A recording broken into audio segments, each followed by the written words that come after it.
Bismillahirrahmanirrahim. Selamat pagi teman-teman. Perkenalkan kami dari grup G yang terdiri dari saya sendiri Anissa Larasati dan Muhammad Yoga Pratama serta Latifah Ayu yang ingin mempresentasikan tugas atau kasus 6 mengenai siklus pendapatan. Presentasi pertama akan disampaikan oleh saya sendiri mengenai program audit, di mana program audit terdapat beberapa tahap. Yang pertama yaitu prosedur audit awal, di mana melakukan prosedur audit awal atas saldo rekening piutang yang akan diujikan lebih lanjut. Pertama, melakukan evaluasi internal kontrol atas piutang yang memiliki tujuan audit khusus ekuivalen eksistensi dan akurasi nomor 1 dan 4, serta presentation and disclosure nomor 1 dan 2. Dan yang kedua meminta aging schedule, di mana dia tujuan auditnya adalah eksistensi dan akurasi nomor 1 dan 4, melakukan subsequent receipt test terhadap pembayaran piutang setelah tanggal neraca, di mana dia memiliki tujuan auditnya adalah eksistensi dan akurasi nomor 4, completeness nomor 4, serta valuation and allocation nomor 4. Di sini terdapat pula melakukan cut-off pendapatan dengan memeriksa faktor penjualan beberapa hari sesudah dan sebelum tanggal neraca, terdapat dalam eksistensi dan akurasi nomor 3, serta completeness nomor 4. Dan yang terakhir, dalam prosedur audit awal adalah memverifikasi apakah pencadangan piutang tak terdagih sudah cukup memadai dan sesuai dengan kebijakan perusahaan, terdapat dalam valuation and allocation nomor 4, 5, serta right and obligation nomor 1 dan 2. Dan yang kedua, dan prosedur yang kedua merupakan prosedur analitis, yang dimana dalam ada beberapa tahapan dalam melakukan prosedur analisis. Yang pertama, menghitung rasio yang terdiri dari atas rasio piutang usaha dengan aktif lancar, rate of return on net sales, serta rasio kerugian piutang dengan usaha pendapatan penjualan bersih. Di mana dalam menghitung rasio ini tujuan auditnya adalah semua yang dimana untuk memenuhi semua tujuan audit khususnya. Dan yang ketiga merupakan pengujian rinci transaksi yang untuk melakukan pemeriksaan atas dokumen pendukung transaksi, terdiri atas memeriksa penerbitan akan piutang ke dokumen pendukung faktur penjualan, laporan pengiriman barang, dan order penjualan, memiliki tujuan di eksistensi 1, serta presentasi 1, dan eksistensi 4, serta valuation and allocation 1. Yang kedua merupakan memeriksa pengkreditan akan piutang ke dokumen pendukung bukti kas masuk memo kredit untuk retur penjualan atau penghapusan piutang yang terdiri memiliki tujuan audit eksistensi 3, presentation 3, dan eksistensi 4, serta valuation 3. Yang berikutnya merupakan melakukan verifikasi pisah batas atau cut-off transaksi penjualan dan retur penjualan. Itu merupakan eksistensi 2.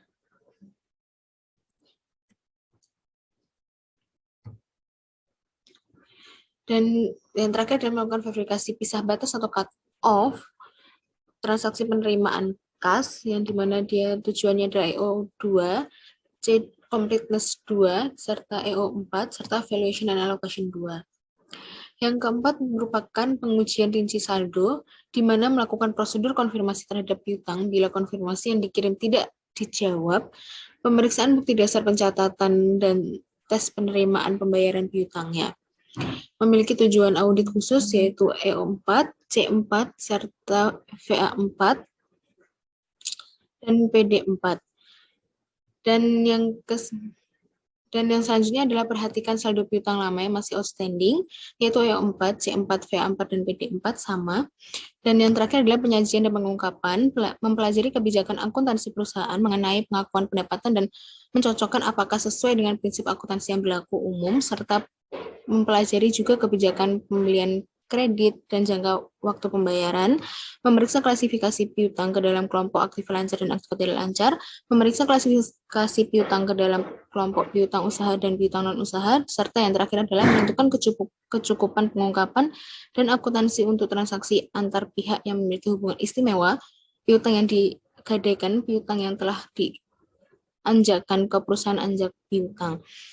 Dan yang dari nomor 10 hingga 12 ini memiliki presentation and disclosure yang sama, yaitu nomor 4, sedangkan yang nomor 13 ini merupakan presentation and disclosure nomor 5.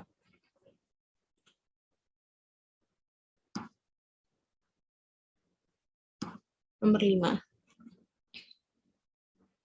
Dan selanjutnya pada prosedur analitis akan saya serahkan kepada Yoga. Pada Mas Yoga, saya persilahkan. Terima kasih Mbak Ica. Selanjutnya saya akan menjelaskan prosedur analitis.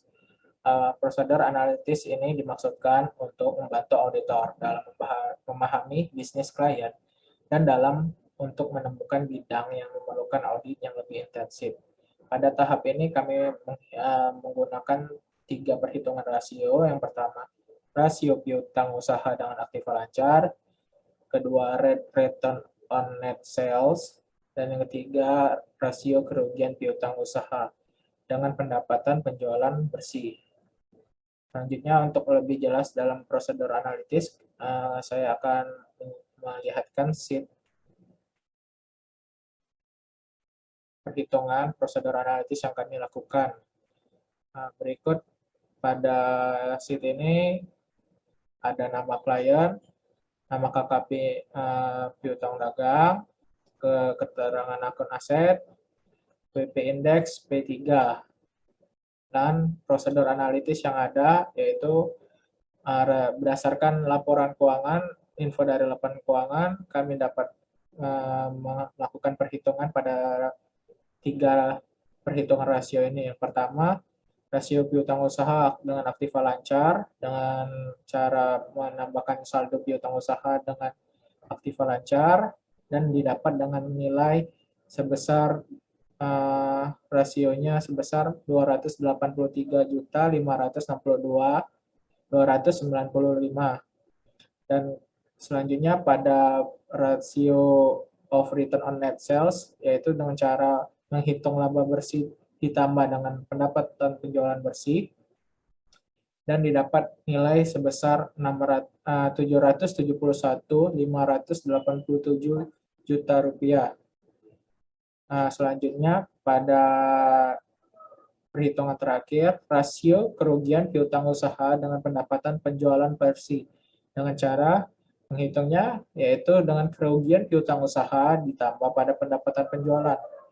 Dari hasil perhitungan ini didapatkan nilai rasio kerugian piutang usaha dengan penjualan bersih adalah senilai 603 juta rupiah. Berikut pada periode, tanggal, dan dibuat oleh auditor dengan inisial RRR dan direview oleh Hendra Setiawan sebagai auditor senior. Lanjutnya untuk prosedur tahapan transaksi rinci dilanjutkan oleh Mbak Ayu. Terima kasih. Selanjutnya itu prosedur substantif. Yang pertama, pengujian rinci transaksi. Lakukan pemeriksaan atas dokumen pendukung transaksi. Pertama, periksa pendebitan akun piutang ke dokumen pendukung, faktur penjualan, laporan penggambaran, dan order penjualan. Di sini bisa dilihat di kertas kerja bagian pertama. Di sini disebutkan piutang dagang dari laporan keuangan yang sebelum diaudit itu sebesar 53 juta. Kemudian cadangan kerugian piutangnya sebesar 44 juta, yang mana ada penyesuaian di sini karena piutang PT Sahara ini sebesar 2 juta dihapuskan. Jadi jurnal penyesuaiannya yaitu cadangan kerugian piutang debit 2 juta dan piutang usaha kredit 2 juta. Sehingga saldo audited 2014-nya sebesar 51 juta piutangnya dan CKP-nya menjadi 2 juta. Selanjutnya yaitu periksa kreditan akun piutang ke dokumen pendukung bukti kas, memo kredit, teratur penjualan, penghapus piutang juga dilihat dari top schedule yang pertama tadi. Sesuai dengan tujuan audit khususnya keberadaan, klasifikasi, dan akurasi. Kemudian lakukan verifikasi pisah batas atau cut-off transaksi penjualan dan teratur penjualan. Dan yang terakhir yaitu lakukan verifikasi pisah batas transaksi penerimaan kas. Prosedur selanjutnya yaitu pengujian rinci saldo. Tahap yang dilakukan yaitu lakukan prosedur konfirmasi terhadap piutang. Bila konfirmasi yang dikirim tidak dijawab, maka periksa bukti dasar pencatatan atas penerimaan pembayaran piutangnya. Sesuai dengan supporting schedule-nya, di sini dikirim konfirmasi kepada debitur pada tanggal 3 Januari 2015 dengan konfirmasi piutang positif. Kemudian yang selanjutnya yaitu perhatikan saldo piutang lama yang masih outstanding. Selanjutnya yaitu prosedur substantif yang terakhir yaitu penyajian dan pengungkapan.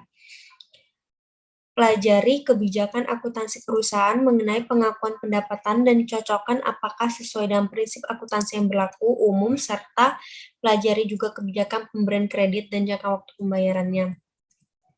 Sesuai dengan tujuan audit khususnya yaitu hak dan kewajiban di sini, dan juga selanjutnya yaitu periksa klasifikasi piutang ke dalam kelompok aktiva lancar dan aktiva tidak lancar. Yang kemudian yaitu periksa klasifikasi piutang dalam kelompok piutang usaha dan piutang non-usaha.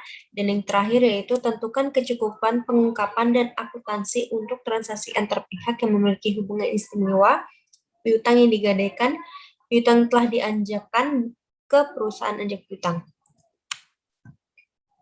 Sekian presentasi kelompok kami. Terima kasih.